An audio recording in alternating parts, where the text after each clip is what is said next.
पहले सांस गोड़ लागेली कि पतोही, बोला ना पतोही लागेले गोड़। मारुति में मार्शल में होती है, पहले गोड़ के लागेला, नहीं बोलेंगे। मारुति दुआरी पर खड़ा होला तो लोटा के पानी लेके के जाला, तकाए पतोही पतोही रटा ताड़ू। पहले सासुएन गोड़वा लागी लो, लोटा के पानी गिरई है कहीं हे लक्ष्मी उतर। 5 दिन के बाद झांपी झोरा खोलाई तब न गोड़ लागी। ईमानदारी से बोल, अब यहाँ जितनी माताएं बैठी हैं बुजुर्ग, 5 बरस 10 बरस के बाद पतोही घर में से निकली। पतोही के बुराई पहले गांव में के फैलावेला?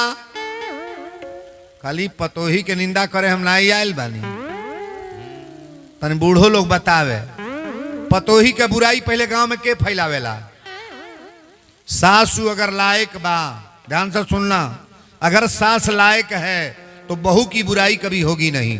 नहीं तोरा पतोही के बुराई कतई ना हुई। अगर सासू लायक बा तो जे सासू अपना पतोही के बुराई करता, पतंगा टांगता, तोरो बेटी कहीं गई बा वही तरह वो काछत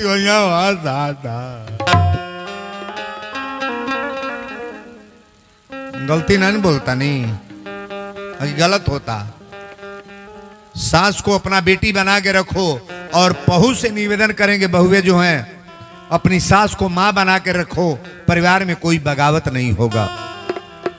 तन हाथ उठावे के एक बार और ताली बजो बढ़िया रहे।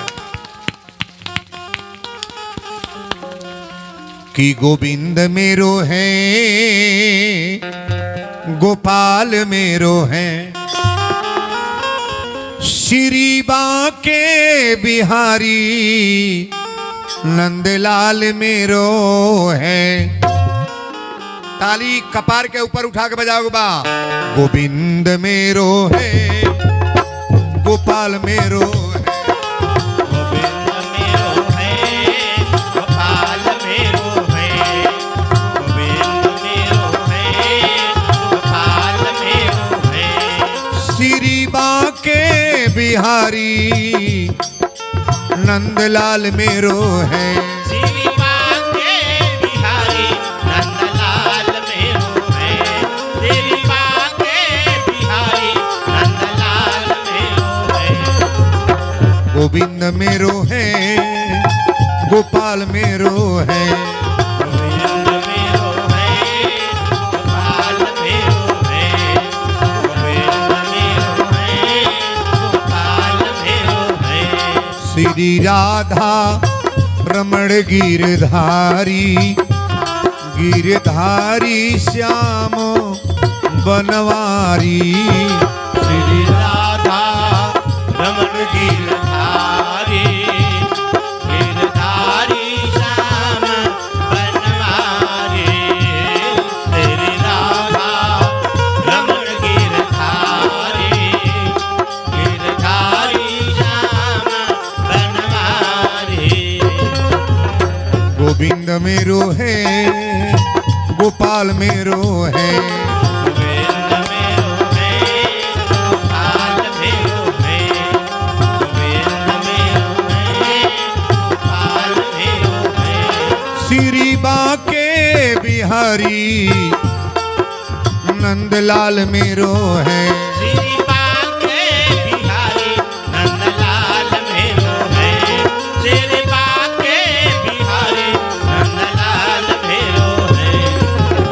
गोविंद मेरो है, गोपाल मेरो है, गोविंद मेरो है, गोपाल मेरो है, गोविंद मेरो है, गोपाल मेरो है।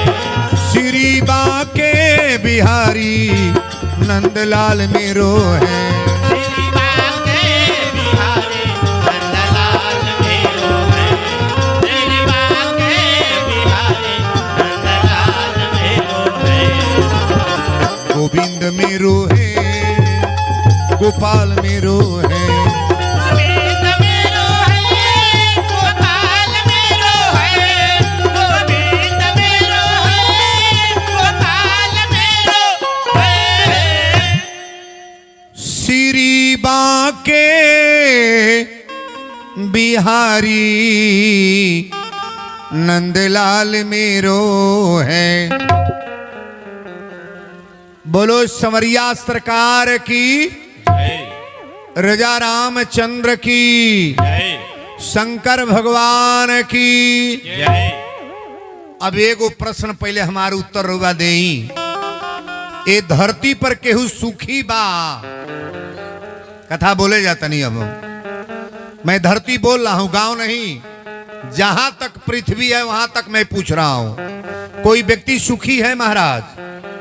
है केहू के हिम्मत नहीं क्या कोई दे वीरेंद्र बाबा हम गदगद बानी है? ताका है न? तो इन बच्चों को डांटना बाबा, ये बच्चों को डांटिएगा। अरे लड़का है बाबू, है बाबू बैठ न जो कहीं बोलबा हो कुल के का करे कुल एहू कुल का गलती नहीं। अब इन्हें गांव के बूढ़वा बुढ़िया नहीं सुधर लेते कुल का कौन उथी बा? कबो कथा तो भइल नहीं, पहला बार बा। एहू कथा के पहले जानत जानत लोग 5वां दिन यू फुल हाउस चली। वीरेंद्र का यूट्यूब का आप मोबाइल में खोलिएगा, खाली वीरेंद्र का नाम, सबसे ज्यादा कथा हमारी लोड है मोबाइल में। कोई भी कथा आटा सानत रह कथा सुनल कर। हम ही पूछनी है धरती पर कोई सुखी है? कोई व्यक्ति सुखी नहीं। अब बेहतर सुनो, जेकरा बेटा नहीं बा बेटा खातिर रोवता कि ना? 9 गो देवकुर लिपता है, हे चेड़ा माई तारा दुआर पर अचरा पर नाच कराई एगो बेटा हो जा। हे दुबौली माई एगो बाबू हो जा। मनावता कि ना? हे हनुमान जी, हे शंकर भगवान एगो बाबू हो जा। नो निमन दो, लंगड़े दो, अनहरे दो, एगो बाबू हमऊ के दे दो। जेकरा बेटा नहीं बा बेटा खातिर रोवाता, आ जेके भगवान 4 गो बेटा दिले बड़ा उ बेटा पा के रोवाता। माइये बाप का पटक पटक काना तना सुखा जानी ने होता कि नहीं? हमारे यहाँ तो कुल खूब होता। नहीं होता। खाली लइकवा ले नहीं बा, जेकरा बा उससे पूछक कितना गदगद बाड़ा हुआ दादा। जेकरा बेटा नहीं बा बेटा खातिर रोवाता, आ जेके भगवान 4 गो बेटा दिले बड़ा उ बेटा पा के रोवाता। कि कौन पाप कैली कि 4 गो दिहल? जेकरा घर नहीं बा घरे खातिर रोवाता। हमरो घर है तो बिजली पंखा लाग जाई तन हम डेंट पेंट में रहती। जेकरा घर नहीं बा घरे खातिर रोवाता, आ जेके भगवान 5 मंजिला दिले बड़े ओमे केहू बेलसई वाला नहीं के ताला चाबी बन बा। कप्तानगंज गोरखपुर देवरिया के घरे नहीं बा बाबा। अब है आखिर लाइन सुन लो, जेकरा खैले के ठेकान ना बा रुपया खातिर रोवाता। हमरो रुपया रही तो काजू बादाम मशरूम पनीर ले आके खैती। जेकरा पैसा नहीं बा खैले खातिर रोवाता, आ जेके भगवान बोरा के बोरा नोट बना गोडी के गोडी ओके डॉक्टर कहता चोकर की रोटी खाना है, रसगुल्ला नहीं खाना है, जिलेबी नहीं खाना है, ब्लड प्रेशर शुगर चढ़ल बा, 20 गो बीमारी धइले बा। बजाला ताली बरिया रे। 5 लाख रुपया ले ला, चल चला सपना सूट पर कप्तानगंज। ओकर रसमलाई देख के मुंह में पानी आएगी ना? आज एकर शुगर 300 बा, खइहा रसगुल्ला, खइहा हो, कटिहा जिलेबी। दुर्गेश कमाई का पूछ खइहा इमरती। जब दूगो खैली तब बिहने गईली का त मर गलिए दादा। सुगरवा जेकर हाई बा रुपया काम करी, सजी रुपया त धैले बा। जेकर बीपी हाई बा चाउमीन आ बर्गर मार छोला कटर कटर बनावता, देख के मुंह में पानी आई कि ना आई? आ जब तेल मसाला वाला 1 प्लेट खैले तो गईला कि ना? बा के शांति से रुपया जेकरा बा वहू का विपत बा, नाई बा वहू का विपत बा, जेकरा बेटा बा वहू का विपत बा, नाई बा वहू का कष्ट बा। हाँ, एक जगह शांति है। 4 गो बेटा जन्माला शांति ना मिली, को बीघा खेत किनला शांति ना मिली, को गो फैक्ट्री बैठा लो शांति नहीं मिलेगा।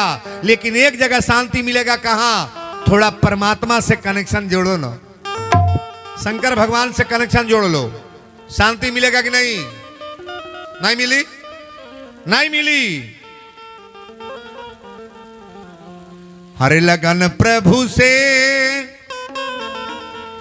अरे लगन प्रभु से लगा बैठे जो होगा देखा जाएगा। लगन प्रभु से लगा बैठे जो होगा देखा जाएगा। लगन प्रभु से लगा बैठे जो होगा देखा जाएगा। लगन प्रभु से लगा बैठे जो होगा देखा जाएगा। जो होगा देखा जाएगा।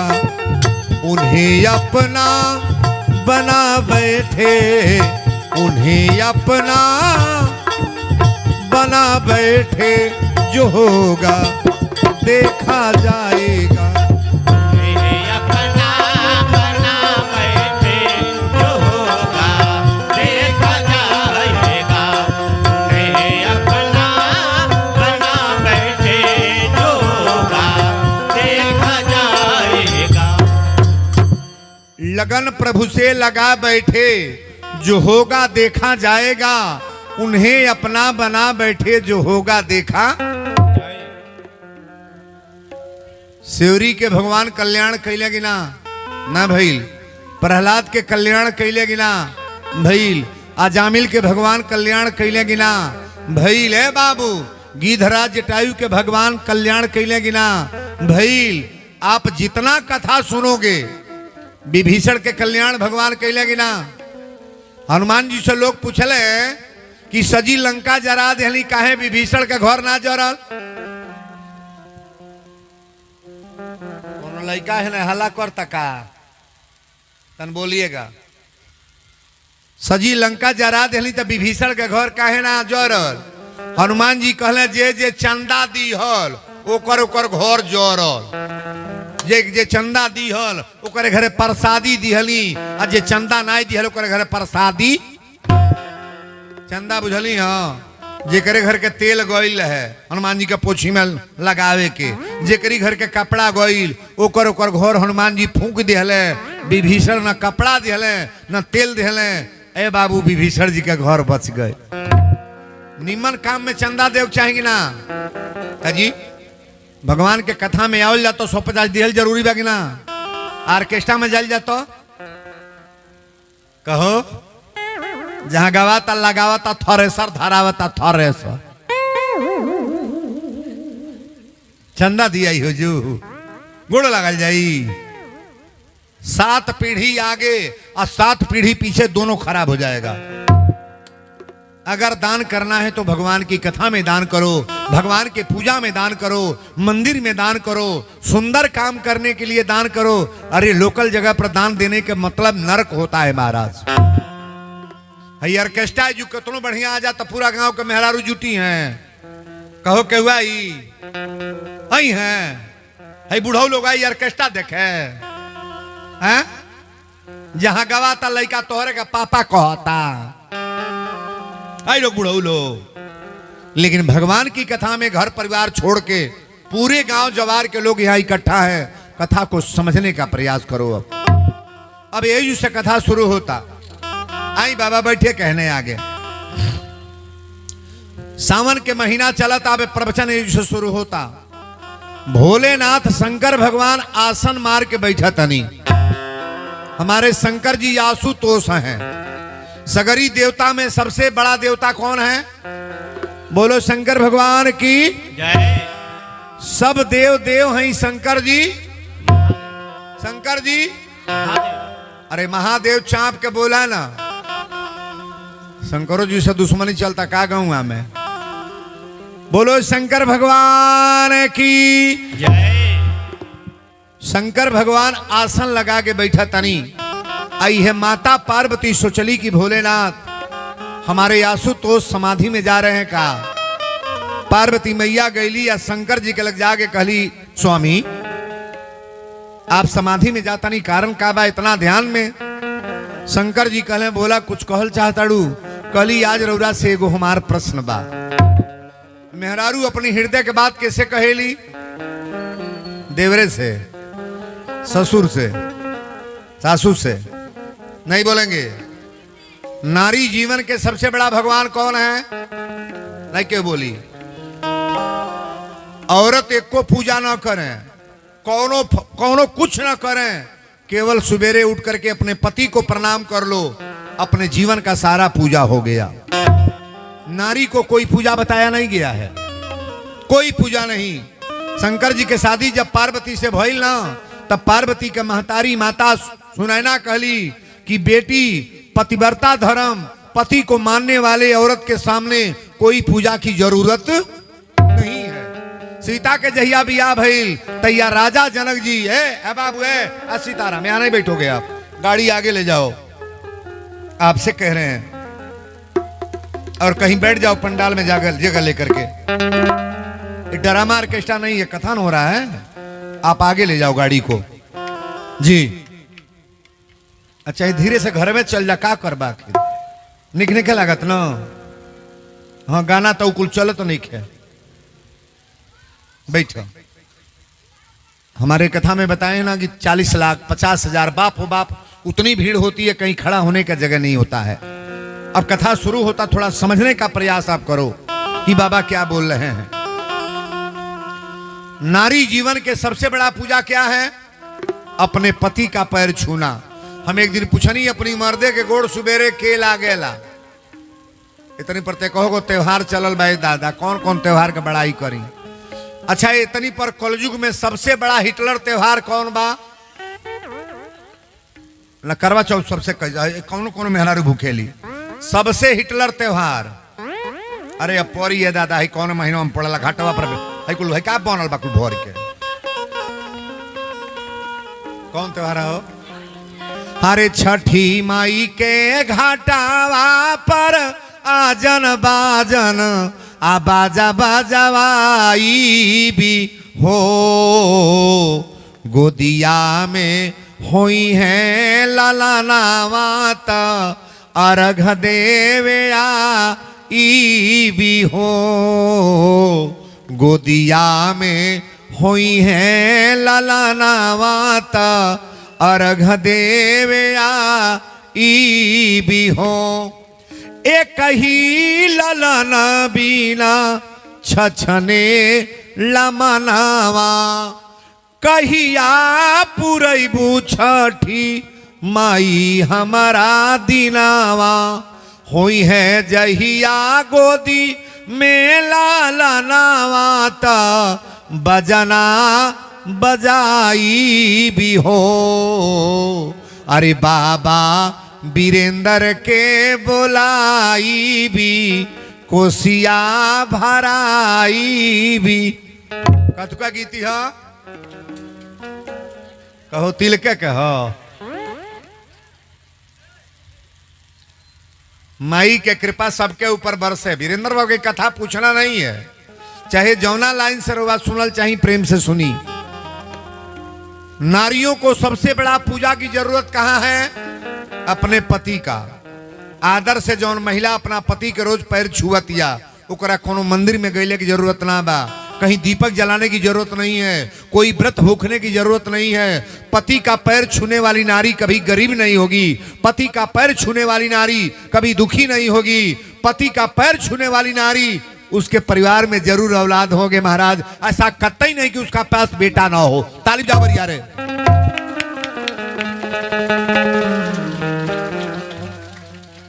कथा यही जो से शुरू होता है।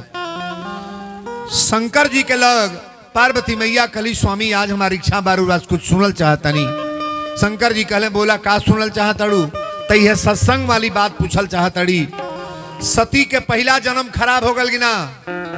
शंकर जी की पहली मेहरारू के नाम हम कथा 2 दिन बतौली हैं, का नाम रहे?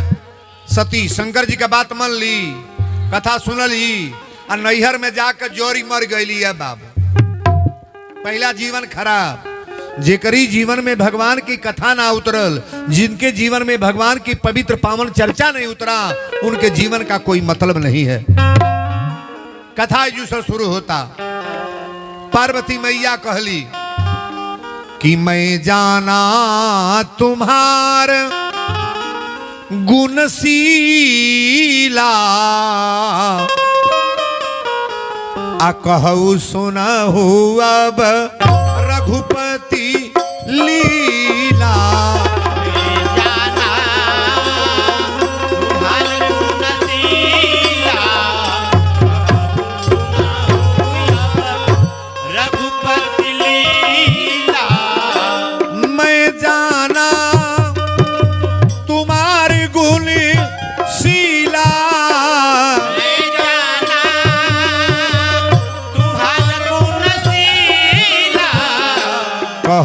सुनहु अब रघुपति लीला कहूँ सुनाऊँ अब रघुपति लीला कहूँ सुनाऊँ अब रघुपति लीला कहूँ सुनाऊँ अब। चौपाई को पहले गौर से सुनिए कथा।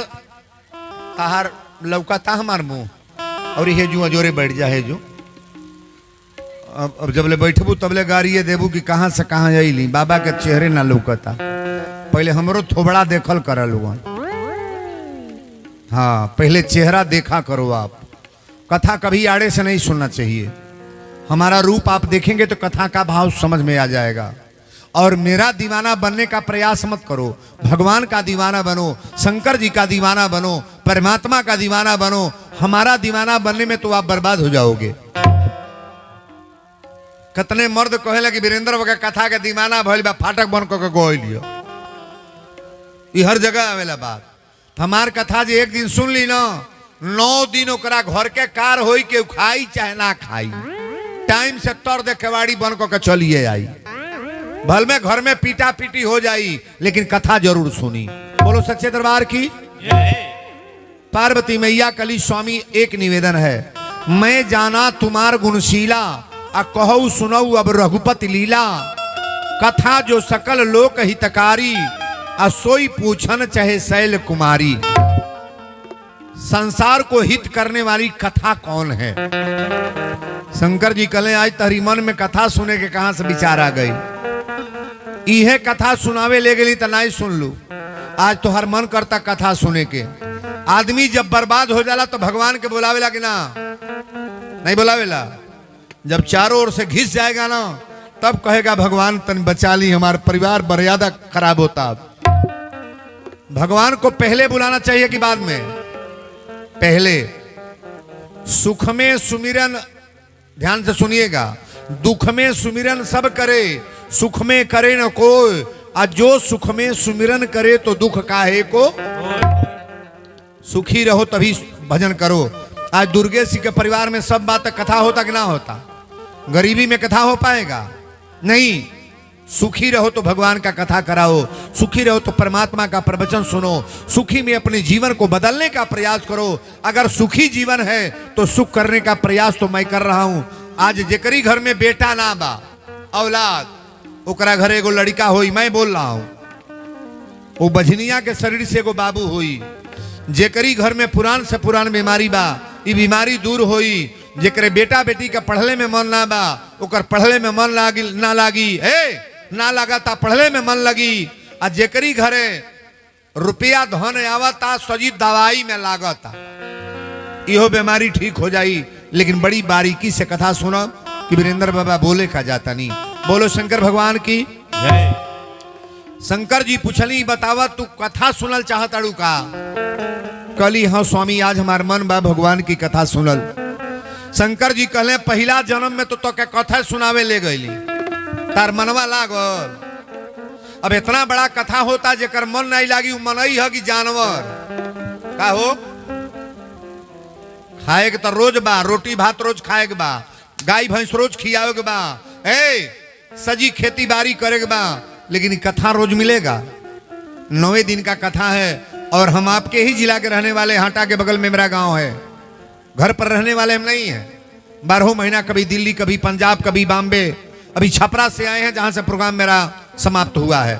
अब यहाँ के बाद फिर मेरी कथा है देवरिया में, तो परमानेंट कथा ही कथा है। हम ही निवेदन करब कि कथा के समझले के प्रयास करब। शंकर जी कहले, बोला तो के कथा में का बताई।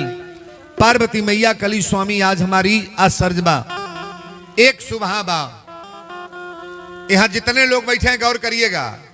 अगर राधा स्वामी वाले होंगे तो आप भी सुनिएगा, जय गुरुदेव के चेला हैं तो आप भी सुनिएगा, ओम शांति वाले हैं तो आप भी सुनिएगा, शिव चर्चा वाले अगर हैं तो आप भी सुनिएगा, और राम कथा में तो वीरेंद्र बाबा सारी बात बोलने ही जा रहे हैं। बोलो शंकर भगवान की। पार्वती मैया कली स्वामी हमारी है प्रश्न बा कि अगर परमात्मा निर्गुण ब्रह्म है, भगवान निराकार को मानने वाले, निर्गुण ब्रह्म को मानने वाले गौर करेंगे। अगर परमात्मा निराकार हैं तो सगुण होने की आवश्यकता क्या है? अगर निर्गुण ब्रह्म है, बाबा लिखले बने कि बीनु पग चलही सुनई बीनु काना, बिना कान के बिना पैर के भगवान चलते हैं, ताकते हैं, बोलते हैं, बात करते हैं। तो निर्गुण ब्रह्म है तो सगुण होने की क्या आवश्यकता है? भगवान शंकर जी कले अभिनतार सुबह वही जुबा। जल निराकार है। जल क्या है? निराकार। जल का कोई अपना आकार नहीं है। पढ़ी लिखी बेटियां बहन इसमें बैठी हैं, समझने का प्रयास करना। जल निराकार है। बायो पढ़ाने वाले और पढ़ने वाले छात्र भी गौर करेंगे। जल निराकार है। जल का कोई अपना आकार नहीं है। जल में कोनो रंग डाला उखल के हो जाएगी ना, लाल डाल दो, पियर डारा, करिया डारा, और में दूध डाल दो तो उजर हो जाएगी। जल का कोई अपना रंग नहीं है। जल निराकार है। कटोरी साकार है। जो कटोरी हम लोग के घर है, कटोरी में जल रख करके आप फ्रिज में रख दें। शंकर भगवान बता रहे हैं कटोरी में जल रख करके फ्रिज में रख दो और टेम्परेचर देना, कुछ मिलाना नहीं है, तो जल क्या बन जाएगा? जल का बनी? बर्फ। अच्छा, तो पानी के पकड़ल चाह जा तो पकड़ ले, अब बर्फ के बर्फो ना धराई हो, ना धराई, ना धराई, तो दोनों एक है। बर्फ और जल दोनों एक है। शंकर जी कहले देवी पार्वती निर्गुण में और सगुण में ही अंतर है। जल को पकड़ा नहीं जा सकता है और बर्फ को पकड़ा जा सकता है। सगुण भगवान है। शंकर जी का शिवलिंग है तो जल चढ़ाने में आनंद है कि नहीं है? अब मंदिर में कोई लिंगे ना हो तो कोई जाएगा? भगवान की मूर्ति है तो पूजा होता है, और बिना मूर्ति का पूजा करेंगे आप? बड़ा तपस्या करने के बाद भगवान बेटा बन के आते हैं, किसी का भाई बन के आते हैं, किसी का पुत्र बन के आते हैं। जब तपस्या मनुष्य रूपा ने तपस्या किया तो भगवान का अवतार हुआ। पार्वती मैया कहली स्वामी आज हम धन्य बनी। शंकर जी कहले कर मतलब तू कथा सुनल चाहता? कहली हाँ। पहले शंकर जी धन्यवाद दिले। धन्य धन्य गिरिराज कुमारी, धन्य धन्य गिरिराज कुमारी, धन्य धन्य गिरिराज कुमारी, तुम समान नहीं को उपकारी।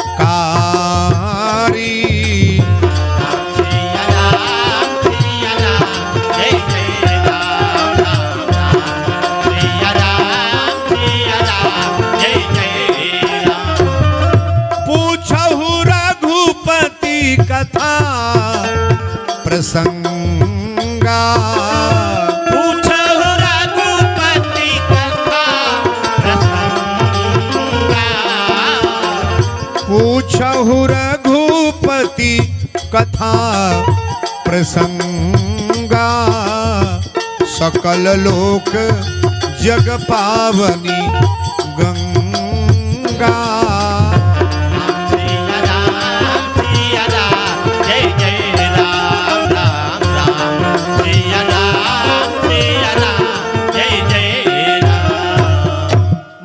शंकर भगवान की जय। शंकर जी अपनी मेहरारू के पहले धन्यवाद दहले।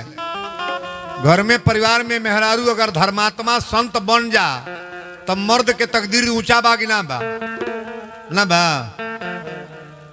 जौन औरत टीका चंदन लगावे लागल, तुलसी माला पहिर लेलस, अब मर्दे के साथे धर्म अपना प्रवाह करतिया बढ़िया से, उस नारी का अपमान होगा कि बढ़िया भाव रहेगा? भाव होगा। पूछे हु रघुपति कथा प्रसंगा, आ सकल लोक जग पावनी गंगा। हेलो संसार। अच्छा बताई, धरती पर शंकर जी को गंगा ले आयल बानी? शंकर भगवान को गंगा लाए हैं? एक भगीरथ वाली गंगा आप सभी लोग जानते हो, लेकिन एगो गंगा कौन है? हई जौने गंगा में नहाए जाता नहीं, गंगा के ले आयल बा? रामचरितमानस के रचना के कैले बा? शंकर भगवान। और ये कथा का जो विस्तार है ये शंकर भगवान ने रचा है महाराज। पूछे हु रघुपति कथा प्रसंगा, सकल लोक जग पावनी गंगा। संसार को तारने वाली कथा रूपी गंगा कौन है? जौने में बैठ के हमने का गोता लगावल जाता। अयोध्या रउरा जाई चाहे ना, प्रयाग जाई चाहे ना, मथुरा जाई चाहे ना, लेकिन भगवान की कथा में जो बैठ करके गोता लगा लिया उसका जीवन तो संवरिए जाएगा महाराज। बोलो सच्चे दरबार की जय। शंकर जी कहली बोलो तो के कथा कहां से बताई। पार्वती मैया कहली स्वामी आज हमरा यह पूछे के बा भगवान के जन्म महोत्सव अयोध्या में कब भइल, राम जी 4 भैया के जन्म कब भइल, राम जी के बियाह कब भइल, राम के वनवास कब भइल, सीता के रावण चुरा के कब ले गई, राम जी रावण के मार के सीता के ले के अयोध्या राजगद्दी पर कब बैठले, ये पूरा कथा बताई। शंकर जी कहले तोहरा मन में आज कथा सुने के विचार बा तो आवा आज कथा तो के बताओ तनी। ये शंकर भगवान कथा कह रहे हैं और माता पार्वती सुन रही हैं। पहले शंकर जी कहले अच्छा ही बताई जे में एको छरनाई पढ़ले लिखले बा वो रामायण कुछ जाने लगी ना, कुछ ना जानत होके तो जरूर है जानी। मंगल भवन या मंगल हारी नहीं जानना है। द्रबहु सो दशरथ अजीर बिहारी भगवान शंकर जी बंदौ बाल रूप सोई रामू। भगवान पहले राम रूप के प्रणाम कैली, एक बाद कथा शुरू कैली। शंकर जी कहले देवी पार्वती गौर से सुनी है। अयोध्या एगो जगह बा जहां सरजू मैया पश्चिम से पूर्व पड़े बहल बड़ी और वही जू कर रहे वाला चक्रवर्ती नरेश दशरथ रहले। बोलो श्री दशरथ जी महाराज की जय। दशरथ जी के 3 गो रानी रहली, लेकिन दशरथ जी के औलाद ना भइल रहले। दशरथ जी के बेटा बेटी ना रहले। एक बेर दशरथ जी अपना महल में सुबेरे सुबेरे निकलल रहले, शाम के बेरा जब अइले तो कौशल्या बैठ के रोवत रहली। दशरथ जी कहले कौशल्या रोवत कहे बेड़ू। कौशल्या कहली स्वामी आज हमरा ई चिंता बा कि रौरा नहीं रहला के बाद हमरा घर में दीपक के जलाई। आज जरा घरे एगो बेटा ना भइल बड़े ओ औरत से पूछल जा नैहर में चाहे ससुरा में ओकर इज्जत बा कहीं भले केतनो गरीब बा, एक एगो बेटी नाती या बेटा बा तो ओकर सम्मान बा कि ना बा। आ राजा घरे बियाह जो ना बेटी के भइल बा, एगो बेटा ना बा, संतान ना बा, ओकर इज्जत बा हो जू। लेकिन आज रउआ कथा के बड़ा बारीकी से सुनब। दशरथ जी कहले कि देवी तू काहे रोवत अड़ू। पार्वती मैया कहली कि ई कथा रउआ बतावे जौन जाता नहीं तो अयोध्या के ह कहले हाँ अयोध्या से कथा शुरू होता। शंकर जी कहले कि जब दशरथ जी अपना घरे गए तो कौशल्या बैठ के रोवत रही। कली स्वामी रौरा नहीं रहला के बाद हमरा अयोध्या में दीपक के जलाई, रौरा नहीं रहला के बाद ये राजधन के परवरिश के करी। दशरथ जी के जीवन में कबो चिंता ना भइल है, लेकिन जब ये बात कहली तो दशरथ जी रोवे लगले। निसंतानी के निसंतानी कह दिल जाता रोई कि ना रोई, ना रोई नहीं कष्ट होई, लेकिन अपनी मुंह से कबो केहू के निसंतानी मत कह। आज रौरा कहता नहीं रौरा बेटा बेटी बाणे नाती नतकुर बाणे के जानी रौरिये खानदान में केहू ऐसा हो जाता। अपनी मुंह से कबो निसंतानी मत कह केहू के।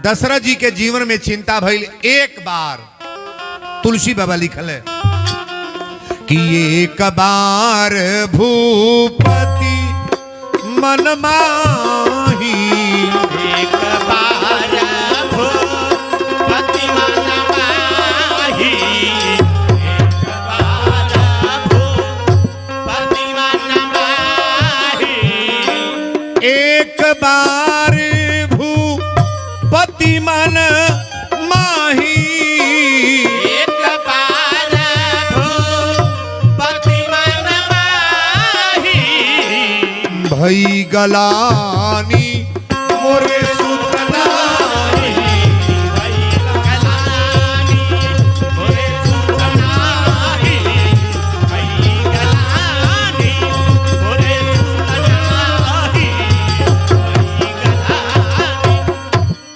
कौशल्या के बात जब दशरथ जी के लागल तो दशरथ जी मन में सोचले एक बार भूपति मन माही अब भई गलानी मोरे सुत नाही।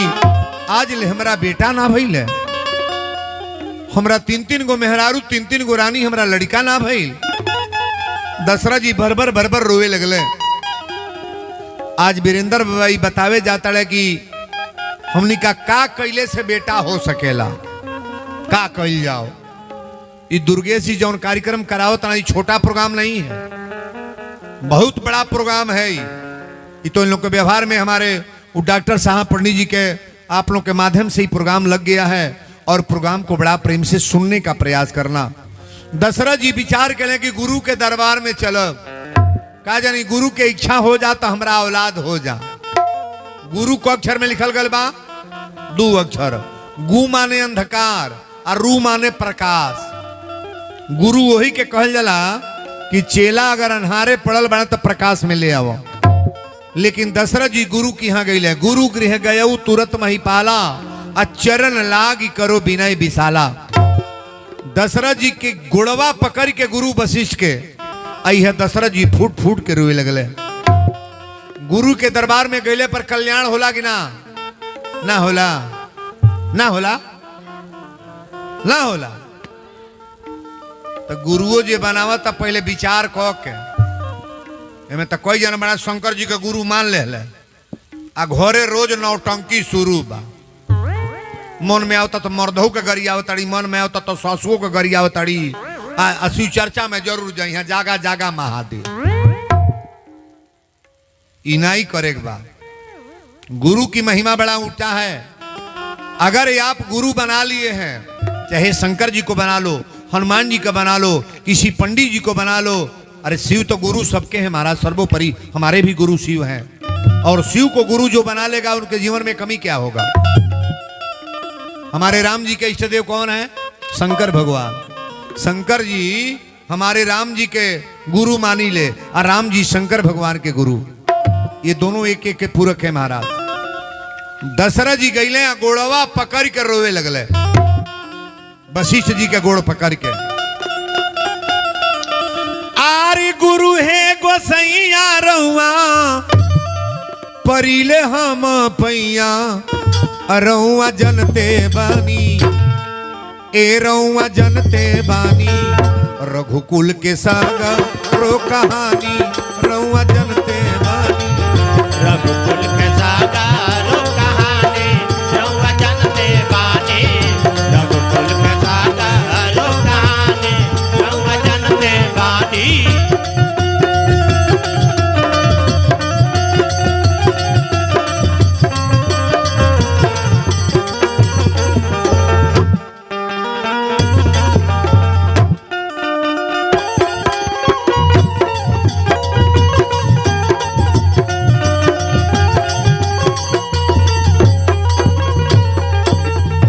घरवा में भरल बाणे सोनवा से चानी, घरवा में भरल बाने सोनवा से चानी, घर ही में बाड़ी हमरा तीन तीन गोरानी, घर ही में बाड़ी हमरा तीन तीन गोरानी, अवधा के लोगवा हमके कहलनी संतानी, रहुआ जनते बानी। बोल दिए अयोध्या धाम की। अच्छा एक बात बताई, पूरा जवार के लोग बाउर बनावे, एगो भगवान के नजर पर बढ़िया रहल जा, कुछ बिगड़े वाला बा? कहो बिगड़ जाई। परमात्मा से कभी बिगाड़ नहीं करना चाहिए। आजकल तो देवियों देवता के लोग मजाक करता। दुर्गा जी के मूर्ति इतना पसंद से आवत या दुर्गा मैया की जय हो, मूर्ति धरा गई। आज 7 दिन पूजा भइल, आँख खोलाइल, गीत मांगर भइल, अजैया दोहे जातड़ी सजी लइका दारू पी के मौगन। दुर्गा जी फायदा करेंगे नुकसान? बोलो कहो, धाय दे नुकसान। आ उहे लड़का दुर्गा जी के कमेटी के मालिक बनता जौन माई के गोड़ कबो नाई लागेला। पता कह लियो, माई के कबो गोड़े ना लगे हैं, दुर्गा जी के कमेटी के अध्यक्ष बनी है। हे साइलेंट, शांति बना के बैठो कायदे से। हई बोलबे छोटका केकरा के बोल रहा?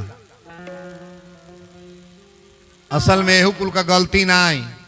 एगो मेहरारू अपने मर्दे पर बड़ा सुबहा करे, है तो सब मेहरारू बैठल बा एमे नन के सुबह करेला बुझे वाला तो बुझते बा बड़ा सुबह कर कहीं जा तो पते लगावे मलछवा रुपया लेके के दिला सा का कर एगो मेहरारू कर तार मर्द कमा कमा दूसरे के देता। एक दिन हमारे घरे गई है मेहरारू कल से बाबा कोनो दवाई बताई ना हमार मर्द बिगड़ गए। हमने कहा दवाई बतावे बा का करेला तो 100 रुपया कमा के दूसरे के देता। हमने एगो कार कर मोबाइल बात तोरे लो कल से मोबाइल तो ना बा हमने 2 गो मोबाइल कीन ले एगो मालिक के दे दे एगो अपने लग रहा आज जहाँ जइए मलछऊ धाए दे पकड़ा जाइए। अच्छा बताई मोबाइल सही है कि झूठ? सही है सही है सही है कि झूठ? झूठ 100 में 100%। हमें जितना लोग मोबाइल ले ले बा सही बोले लग झूठ बुझे वाला तो बुझते है बा। 2 गो मोबाइल किनवा दिहली एगो मालिक के दे दल से एगो अपने लोग। अब जो है जा तड़े फोन कले सी हेलो तई उठावले कहले हेलो कहाँ बानी तो कप्तानगंज चौराहा पर बानी सुबह चौका पर बानी तो जल्दी आ जाई छड़ तो चली आवे। फिर फोन कले हेलो कहाँ बानी तो सिमरा चौराहा पर बानी जल्दी आई। कहाँ बानी तो मथौली बानी जल्दी आई। कहाँ बानी खैरटवा बानी जल्दी आई। हाँ तो फोन करे लागल जल्दी चली आवे। नैहर जाए लागल तकिया हमरे और नैहर जाए लागल तो एगो लड़का रहे 8-9 बरस के कल से बाबू हम तो तोरे मामा के यहाँ जाता नहीं अपने पापा के पता लगाई है मलछऊ कहाँ कहाँ जाता है। छोटका लड़का से बता के गोई आ जो नैहर गल तो फोन लगल हेलो कहले हेलो पूछलस कहाँ बानी कहले घर ही बानी।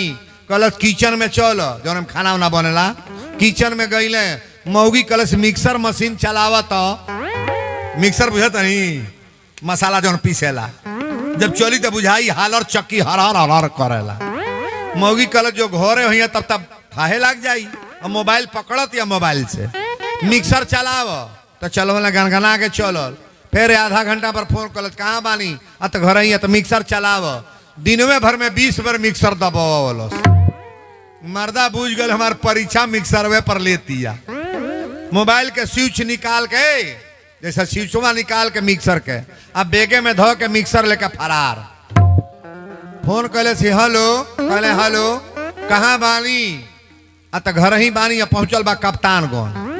कहलस मिक्सर चलाव तो कहाँ बाड़ तो मिक्सर चलावे का बा कप्तानगंज में केहू की दुकानी पर खोस दी बोडवा में खोसही के बा ठोस के टप दे चला दे। कहाँ बानी घर ही बानी खेरटवा चौराहा पर बा कप दे दाबी दे। हाँ तो मिक्सर चलौलस 1 महीना।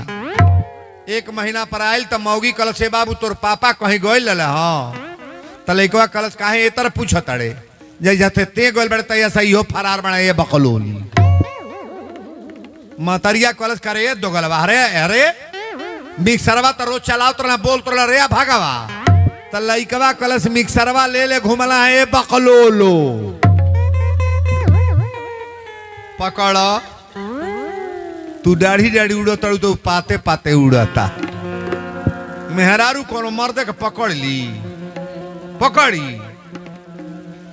ध्यान से सुनिएगा अपने पति के अगर बढ़िया बा और जब सुबह कर तो वो कंट्रोल से बाहर हो जाएगा गलत हो जाएगा। कभी पति पर अपना सुबह मत करो हस्बैंड पर कभी सुबह मत करो। अपने पति को देवता मान करके पूजा करो कभी जीवन में गड़बड़ी हुई भी नहीं करेगा। बोलो सच्चे दरबार की जय। वीरेंद्र बाबा तकावे नकटा एगो बा अरे अंगनैया बीचे तुलसी लगई बे हरी आंगनई तो लगावा रख बुझा हो। अरे बबिया माई तोहरों के कालू सब जानी हरे अंगनैया बीचे तुलसी लगई बे हरी आंगा।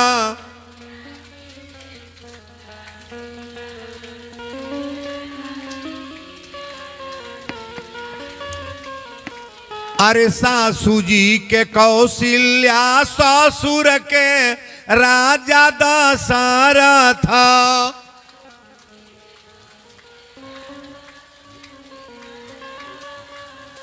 आरे सैया जी के राम मानी पूजबे हरी अंगनैया बीचे तुलसी।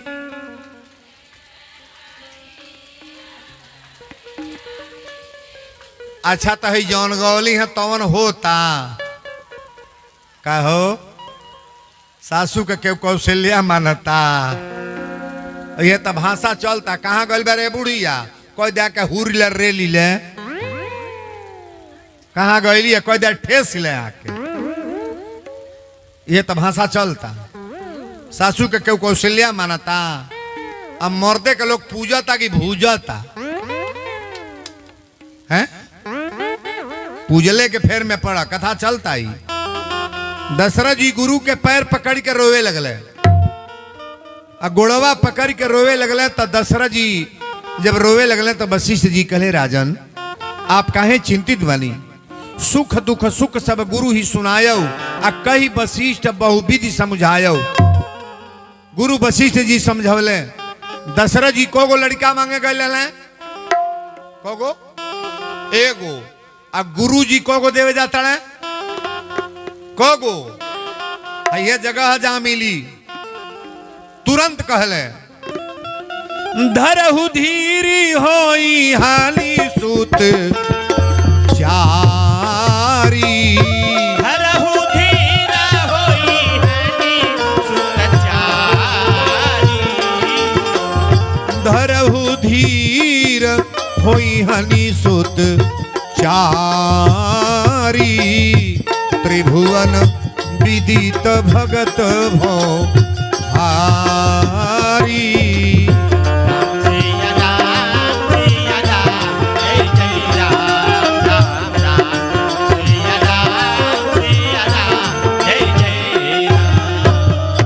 बोल दी यज्ञ भगवान की जय। एक गो मांगे गईल बने गुरु जी को दे दे चार गो आई चार गो मिली कहा जहां रुरा बैठल बने एजू से प्राप्त हुई। कहले रुरा चार गो पुत्र हुई हैं आ चारों तेजस्वी पुत्र जौनी पुत्र के चर्चा संसार गाई महाराज। दशरथ जी कहले पुत्र हुई हैं कैसे कहले हम बताओ तनी कैसे हुई हैं। तो बाबा लिखले कि श्रृंगी ऋषि वशिष्ठ बुलावा। आज वीरेंद्र बाबा के बुलावे वाला दुर्गेश हम हमरे अइले पर कई हजार लोग का बुला दे ना सब लोग आवता जाता। आ कथा ध्यान से सुन तुरंत जो पूजा वाली बात आ गई। श्रृंगी ऋषि वशिष्ठ बुलावा पुत्र काम शुभ यज्ञ करा।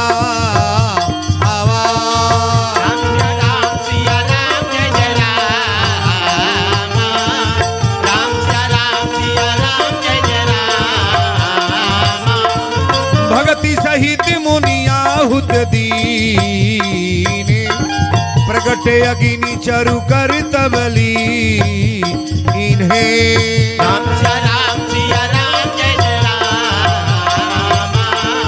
राम सिया राम जय जय राम। बोल दी यज्ञ भगवान की जय। श्रृंगी ऋषि वशिष्ठ बुलावा अब पुत्र काम शुभ यज्ञ करावा। एगो बेटा खातिर केहू इतने बड़ा कथा एगो औलाद जरा ना होके अकेले कराई ना। रुपया धन हो सकेला लेकिन इतना बड़ा प्रोग्राम काहे कराई जेकरे ऊपर भगवान के कृपा हुई इतना बड़ा कार्यक्रम कराई। बिना भगवान के कृपा का एक पत्ता नहीं हिलेला। अच्छा काली रौरो यहाँ बिहार बहुत रहे ना अगनाई बहुत धीरे धीरे बहुत रहे।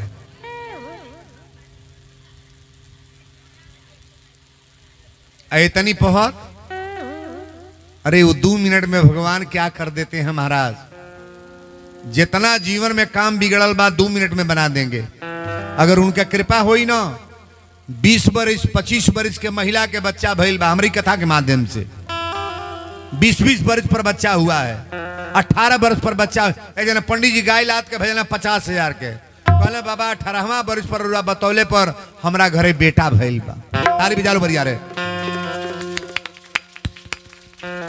हम कोई दवा नहीं दे रहे हैं केवल पूजा बताएंगे और पूजा को समझने का प्रयास करना। अपनी घर परिवार में जहां रहुआ रहता नहीं ना, घर परिवार में शंकर जी का पूजा भी आप लोग करते ही हैं। शिव भगत अगर हो तो शंकर जी की छोटी मूर्ति मंगा लो, शिवलिंग का छोटी मूर्ति, और परिवार में अपने मंडप में रख लो शंकर जी की मूर्ति, और प्रतिदिन वहां दीपक जलाओ। प्रतिदिन, जिनके वहां बच्चा नहीं है, एक मुंह का दीपक होता है, तिल का तेल जलना चाहिए। और शंकर जी के सामने ये बेल का पत्ता होता है ना, 5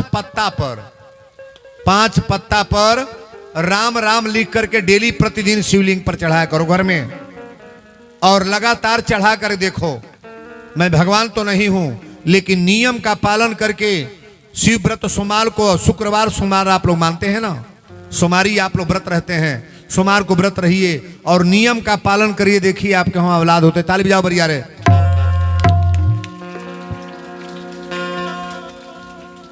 शंकर जी के शिवलिंग पर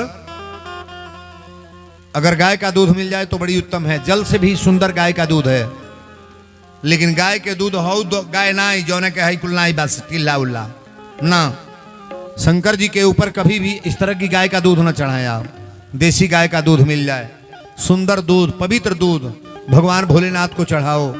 अगर मंगलवार चाहते हो, बहुत लोग ऐसे हैं मंगलवार भूखने में इतना व्रत है, मंगलवार जिनके वहां कोई कष्ट है, जेकरी घर के बीमारी दूर ना होता, जेकरी घरे लड़का के पढ़ले में मन ना बा, लड़की के पढ़ले में मन ना बा, रुपया कितनों कमाइल जाता पता ना चलता, अपनी घर में हनुमान जी के मूर्ति एगो मंगा लो, काट के मंदिर में रख करके। और मंगलवार व्रत 2 व्यक्ति भूखे, 2 आदमी, और मंगलवार जो भूखेगा लाल कपड़ा पहन के भूखेगा। कौन कपड़ा? औरत है तो साड़ी ब्लाउज लाल होना चाहिए, अगर पुरुष हैं तो अपना जो भी पोशाक पहनते हो लाल कपड़ा हो। और मंगलवार व्रत रहे तो शाम को रोटी दूध खाना है, लाल अनार का दाना होता है लाल ना, भोग लगा करके प्रसाद सबको बांट दें। अगर नियम का पालन है आप 2 महीना 4 महीना 6 महीना करिए। जे सोचा था कि हमारा नौकरी का वांट ना नहीं करता, फार्म भरता नहीं, फेल बानी, कंपटीशन बीट नहीं खे हो, आप इसको करके देखिए कि आपका निकल रहा है कि नहीं निकल रहा है। मैं भगवान तो नहीं हूं, लेकिन मेरे बताने से कईयों हजार लोगों को फायदा। तालिब जाबर यार है जो होके जाता तो उन्हें बोले जाता नहीं। श्रृंगी ऋषि वशिष्ठ बुलावा, कोनो जरूर नहीं आई बागी बड़का जग में जाए तबे हमार फायदा हुई। सोखा ओझा के फेर में कबो न पड़ब। बहुत जना बड़ा खेला सोखैती के फेर में पड़ जाए दादा, हमारे तो बेटी के बुझा तो कोनो भूत धैले बा, ऐसा ना बा, कुछ नहीं। भूत पिचास निकट नहीं आवे, आ महावीर जब नाम। हनुमान जी का व्रत रहने वाले के घर में कभी टोना भूता सोखा ओझा नहीं आएंगे, भूत प्रेत नहीं आएगा। हनुमान जी की प्रतिमा रखने का मतलब आपके घर में कोई कष्ट नहीं होगा, कोई दरिद्र नहीं आएगा। जो भी आप सोच करोगे, लड़कियां अगर निमन से बढ़िया से पाठ करें और व्रत रहें तो उनके पढ़ाई में बढ़िया से बढ़िया कंपटीशन होगा। बच्चे अगर व्रत रह रहे हैं मंगलवार व्रत तो उनके पढ़ाई में शिक्षा दीक्षा बढ़िया होगा। और माताएं बहनें, कोई महिला कोयली बाबा हनुमान जी का व्रत महिला रहेली 100% लोग रहते हैं हमारे कहने से। आप व्रत भूख करके देखिए। तालिब जाओ बरिया रे। जितना दिन कथा बा अभी लाइन हमारा बहुत बताओ एक बार, अभी शुरू न करतनी हम। श्रृंगी ऋषि वशिष्ठ बुलावा, पुत्र काम शुभ यज्ञ करावा, भक्ति सहित मुनियाहुत दीन है। हनुमान जी के सामने जो दीपक जलाएंगे ना, अगरबत्ती घुमाएंगे, हवन करेंगे शंकर जी के सामने, तो मनोकामना तो ऐसे ही पूर्ण हो जाना है। लेकिन विचार निर्मल करना पड़ेगा। निर्मल मन जन सो मोहि पावा, आ मोहि कपट छल छिद्र न। पहले विचार को पवित्र बनाओ आप। तनिको मन में कपटी बात सजी पूजा फेल है। दुर्गेश साहब विचार करके कथा कराओ तना तो भी जो माता। तनिको मन में गंदगी रहित ना, भाव गलत रहित तो सारा पूजा फेल महाराज।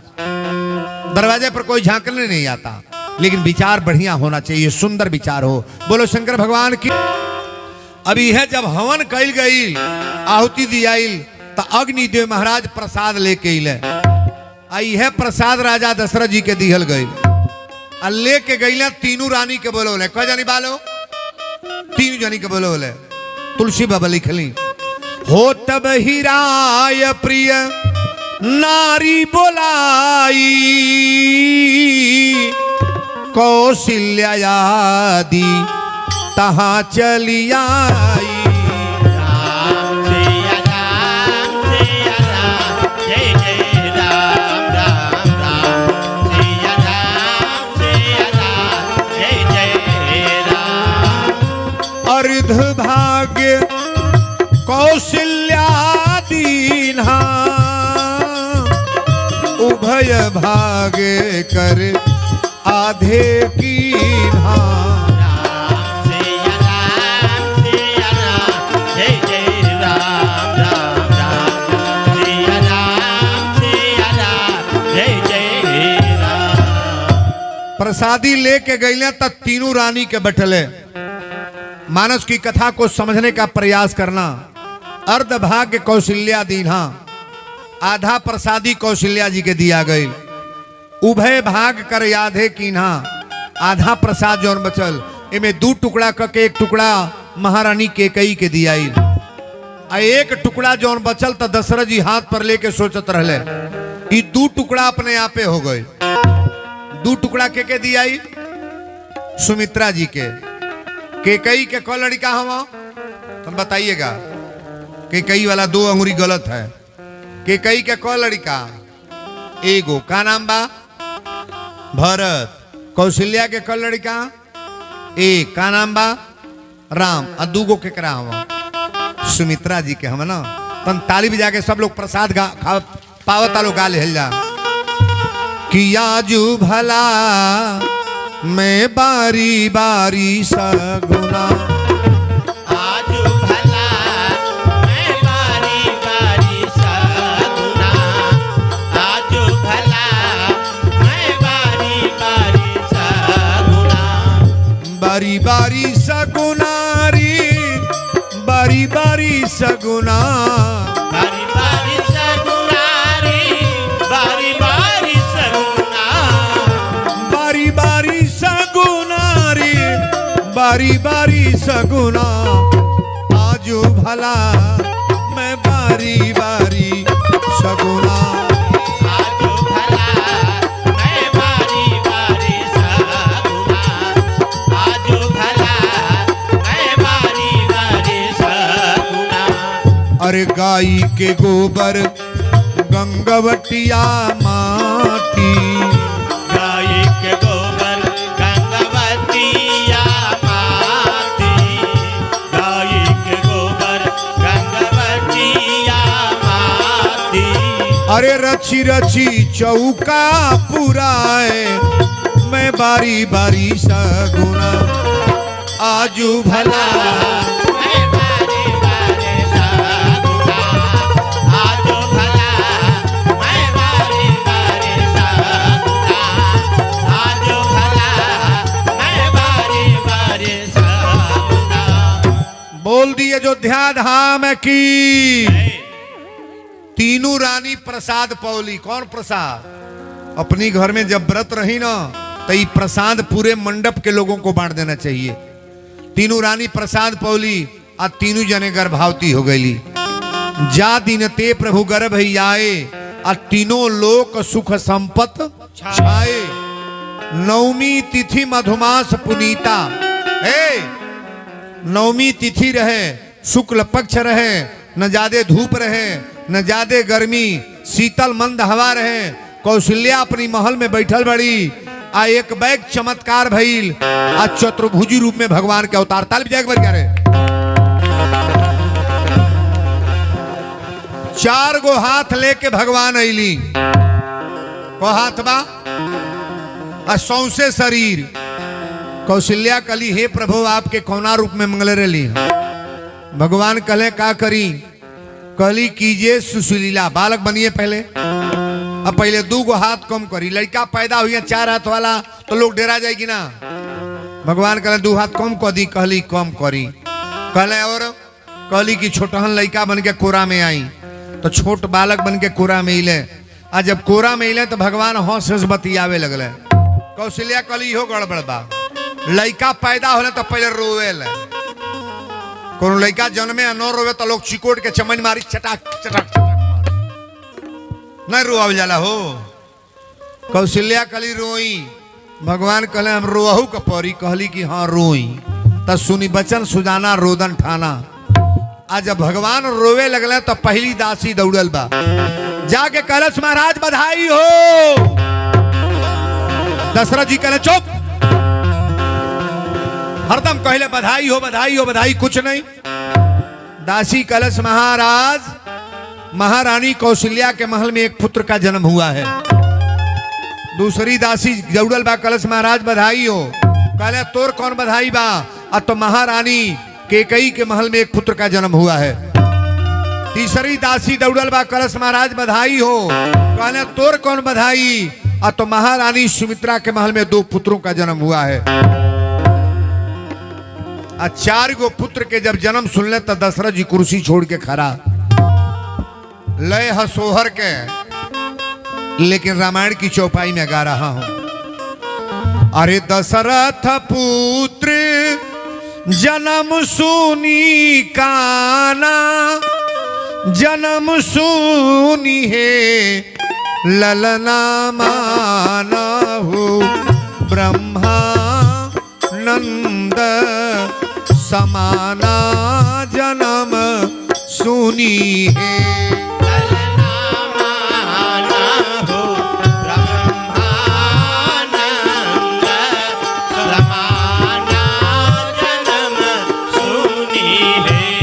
जाकर नाम सुनत शुभ होई, सुनत शुभ ललना मोरे गृह आवा प्रभु सोई जन्म सुनी है।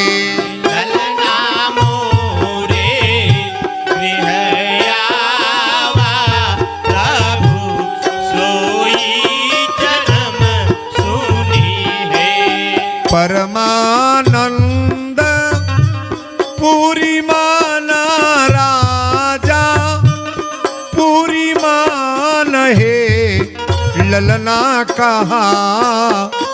बुलाऊ बजावहु बाजा, पूरी मन है।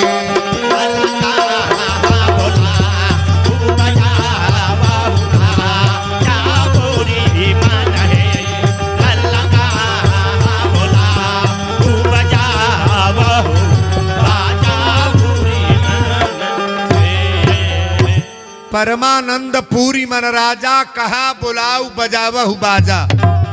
जेकरा एगो बेटा ना रहे कोगो हो गई, कोगो 4 गो। ई तो हमार वाला सोहर रहा, लेकिन रुआ पचका गाइले तनी खड़े रे गाय भी जा। अरे कौने माँ से बाबा मोर बियाह कैले, कौने माँ से गवन दिहले ए सखिया, कौने माँ से सुता लीरे ओ सारा आवा बदनिया। हमारी भारी भैली हो ए सखिया।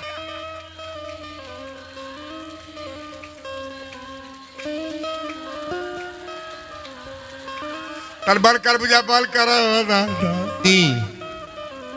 कहो बोलो करे रे। हे सखिया कौने माँ से सुता लीरे ओ सारा आवा बदनिया। हमारी भारी भैली हो ए सखी।